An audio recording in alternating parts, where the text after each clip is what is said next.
and there are certain guidelines that we have to follow in order to be successful as far as not having government problems.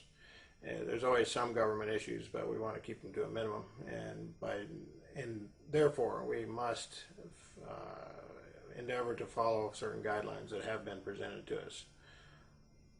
Has this technology been around for a while, and is it something that maybe nobody took off and actually implemented in the past, or is this something that's just brand new? That's a good question, Steve. The history of this stuff dates way, way, way back, and I guess I'll tell a little story, a true story, that a lot of people may or may not have trouble believing.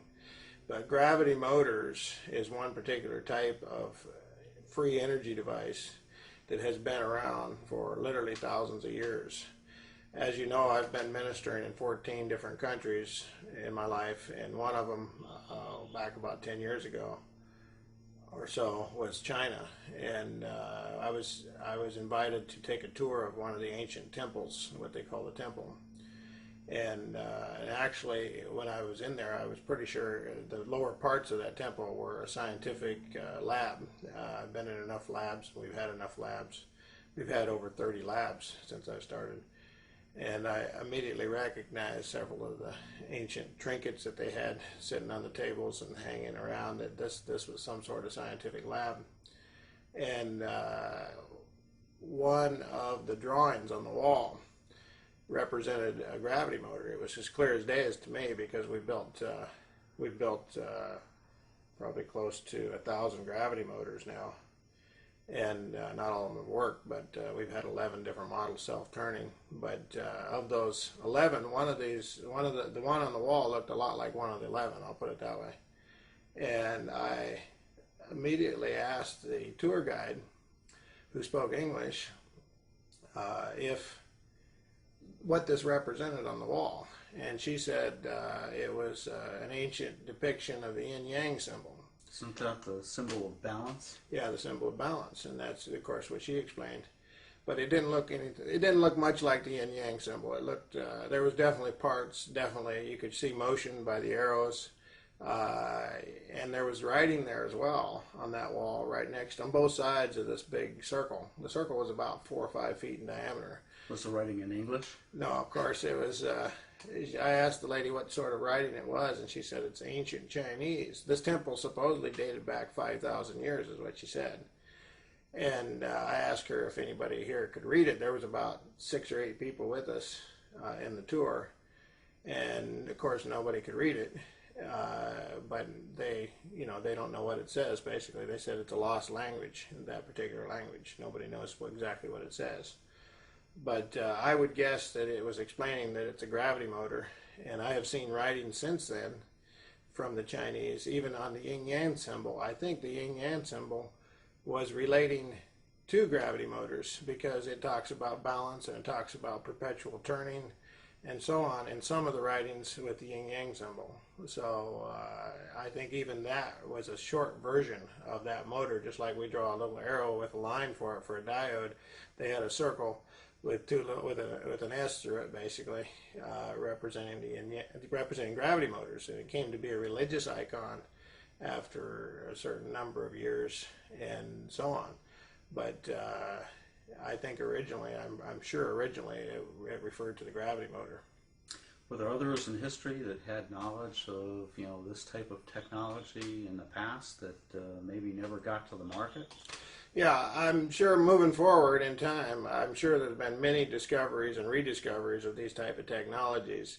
It's easy to lose them because they're highly technical, and civilizations rise and fall. And so even though this technology has been here before, it's easy for it to, like I say, it's easy for it to get lost. If a big war happens, a big famine, a big sickness, even if, like in the Bible, you'd see different kings get mad and he'd line up all the wise men and have them executed. Well, the wise men were basically scientists. Some of them were magicians and practiced different types of magic.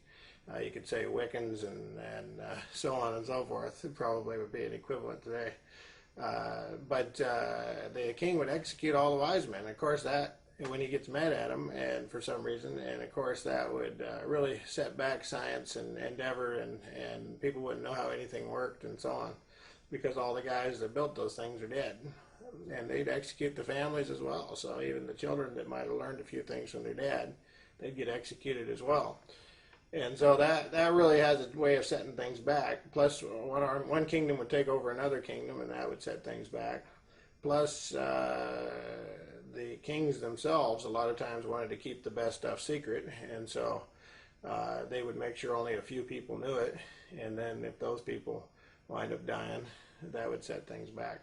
But moving forward in time, about your question, basically other people that have discovered it and so on, I would say about 300 years ago was the first white man, the first person from our culture, and he was a German, and his name was Johann Bessler, and he traveled quite extensively and learned many trades, similar background to what most of our people, most of our scientists. To have a good scientist, you need to learn many trades.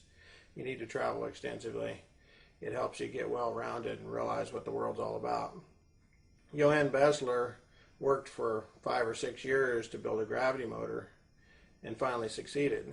But he was also a master clockmaker and a master organ maker and many other musical instruments. The organ was the most complicated machine they probably had at that time, and he was the maker of it. He was a master. He was also a medical doctor.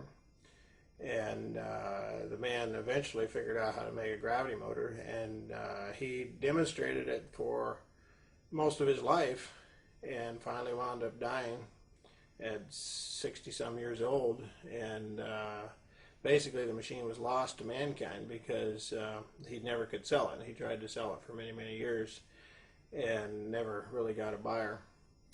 But that's the history of Johann Bessler. Then moving forward in time, we come to Keeley. Actually, just before Keeley, there was a few others.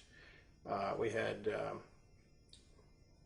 of course, we had Michael Faraday quite a bit before Keeley, and he started basically the Renaissance in electricity, or he was considered the father of electromagnetism by many people.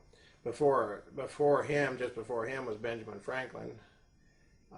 But basically, the advanced technology started coming out again with about the time of Nathan Stubblefield, which a contemporary of Nathan's was the guy in France, which is, his name is D'Arsenval.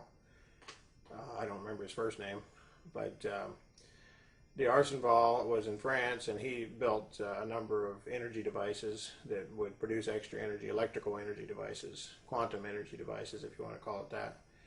And Nathan Stubblefield was doing the same thing here in America. He was from, he was either from Pennsylvania or Kentucky or both, I forget. But I know he lived for a while in Kentucky, and I believe he lived a while in Pennsylvania, so he was probably doing his work in both places. And he actually was the first one that I know of that ran houses, including his own house, on quantum energy. And that was over 130 years ago. Sounds like quite a history there, and a lot of your technology is built upon some of this knowledge that was gained and revisited from the past and brought forward in today's marketplace, and that's what you're trying to accomplish? Amen. Yeah, God has always had a plan to get this stuff out, and he has called different ones to bring it into the world. But just like in history, the prophets, the people God calls, the prophets and the teachers, to bring things forth, they get treated badly, and they get persecuted, and they get killed. Jesus said, "Which of the prophets did your fathers not persecute?" And it's exactly true. It's 100% the case. There have been a huge amount of opposition to any good technology that might help mankind. And that's, again, the reason that men and women are being called everywhere. Everybody needs to get on the stick and start helping, because it's going to take a group effort. It's something that's going to help every single person, so every single person needs to help a little bit.